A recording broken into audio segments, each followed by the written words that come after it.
যশোরের কেশবপুরের বরণডালে গ্রামশাহী ঐতিহ্যবাহী ধান তোলার তোড়পাড়।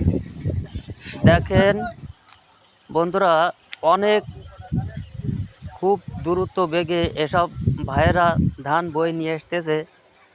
খুবই তোড়পাড় লেগেছে হালকা মেঘ হওয়ার কারণে।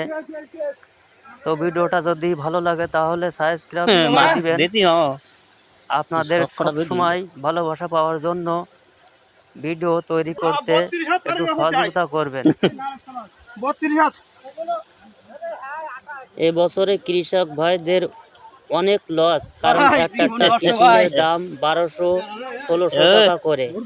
সেই জন্য খুবই চাষিদের লস হয়ে যাচ্ছে। আপনারা সহযোগিতা করে সাবস্ক্রাইব করে দেবেন ভিডিওটা, যেন অন্য অপরকে দেখতে পারে।